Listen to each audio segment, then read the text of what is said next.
Welcome to the Real News Network. I'm Jessica Devereaux in Baltimore. 6 more journalists have been arrested in Ferguson since Monday, bringing the total number to 11. Here are some of their faces. This includes journalists from the Washington Post, Huffington Post, and Sports Illustrated. Journalists are reporting being harassed by police who say police are attempting to restrict their movement by corralling them into press zones. Some examples of clashes involved an Al Jazeera America camera crew that got tear gassed. Look at this clip. You can actually see the reporters running away, and soon after, police officers come and smash their cameras. Even CNN anchor Don Lemon got pushed by the police. Take a look at this clip. Hey, let's go. Come on, let's go. Okay, so that's what's happening here. So people are here and they're standing on the, you can see what's happening. Let's go.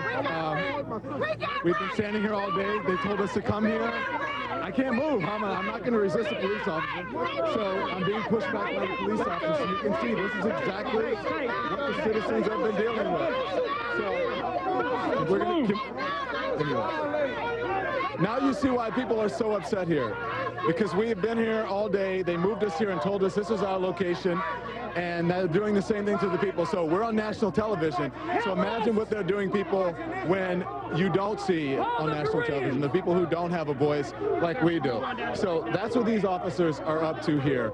The people here are feeling like they're occupied on their streets. They're intimidated by police officers. You've been standing somewhere all day. You've been exercising your right to protest. All of a sudden, someone shows up. They don't like you're standing on the street. The rules change, and then they move you.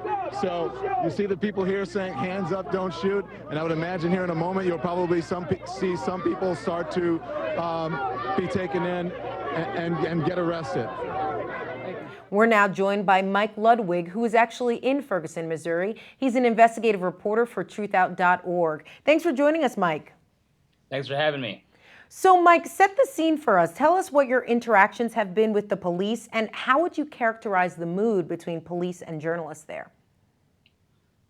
Well, last night started in the evening with a large march up and down West Florissant Avenue, where a majority of the confrontational protests have been. And the people in Ferguson are still, and understandably so, very angry at the police. And journalists are getting frustrated as well. The police had tried to make what people are calling a media pen.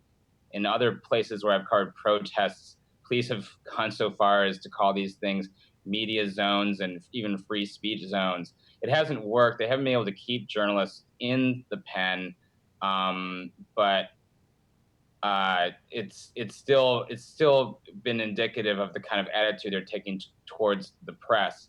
But Mike, police are saying it's really for your safety, to keep the press safe. What do you make of that argument? I mean, it's not necessarily a safe situation out there. Last night when I was reporting, I ran tear gas. I heard live gunfire. I had to put Maalox in my eyes because of the tear gas, and there might be arguments back and forth between the protesters and the police of who started that fight.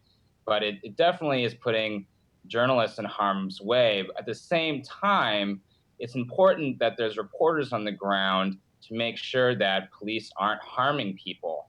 It's important that we can watch the police as they interact with protesters to make sure that people's First Amendment rights aren't being violated. And by trying to corral protesters, trying to corral journalists is keeping us away from a lot of these small skirmishes between protesters and police.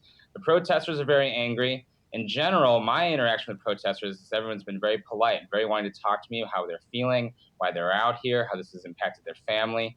I did see some protesters get a little angry at the big news cameras from the national news outlets, but in general, my interaction with protesters last night was nothing but pleasant, and I got a lot of great interviews.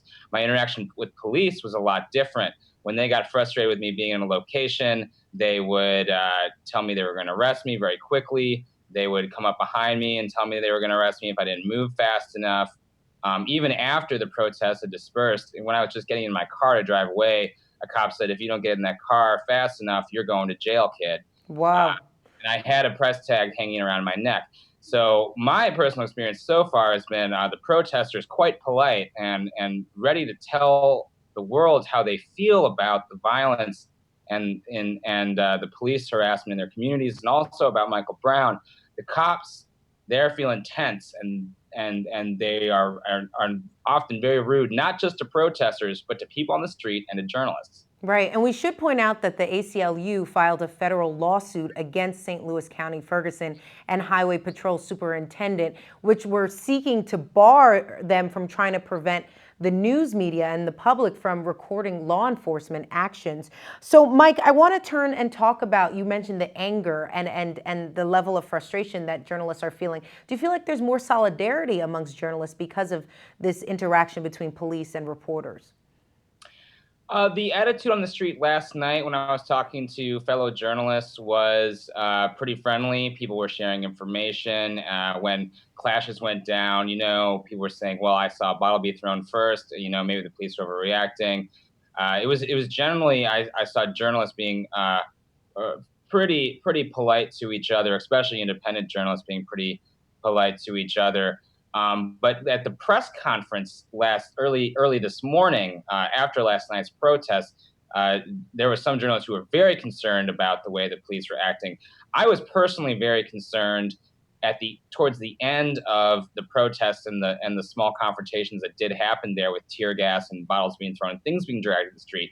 When the police finally decided to clear the area, they cleared all of the journalists out of the area, demanded that they be in the media pen. I'm assuming that when journalists got arrested last night, it was after that order was made by the police. Journalists that didn't comply ended up going to jail. And that was, to me, quite dangerous because we weren't there to see the last sweep of the streets to make sure that cops weren't brutalizing people and were respecting people's rights to be on the street. They're sending out orders where you could go to jail. They're literally saying, if you are not moving, if you're not walking while you're on the sidewalk, you could go to jail. I saw a man get yelled at for a cop for sitting and talking on his cell phone outside of the protest zone. And he was rudely yelled at a cop and threatened with jail time for just standing. So if we are not allowed access to these points of conflict where protesters are interacting with police and people are getting arrested, it's very difficult for us to hold them accountable for any abuses that they might perpetrate. Mike, we're now hearing that there may have been another officer-involved shooting in St. Louis City. What do you know about that? Well, the only thing that's coming through media channels right now is what is the cop side of the story, which is that this man was, quote, erratic and was holding a knife, and now he's dead after being shot to death by the police. I'm hearing that people are starting to gather in Ferguson right now, and I'm about to head out there to start talking to the people. And after last night, this has been 10 days of protests. Everyone I talked to last night said it was very important for them to come out every single night, whether these were confrontational protesters, peaceful protesters. They are passionate about this, and they're angry at the police for a variety of reasons, mostly over Michael Brown, but for a legacy of harassment they feel as people of color they've been subjected to in this part of the country. So with things not de-escalating, but almost escalating as the police continue to militarize their presence and protesters continue to come out every night, I can only see this development as perhaps causing some more turmoil in the next few hours. And I'm literally about to head out there to start talking to people and see what their reactions are. All right, Mike, we'll let you go so you can head out there and hit the streets. Mike Ludwig for truthout.org. Thank you so much for joining us. Thanks for having me. And thank you for joining us on the Real News Network.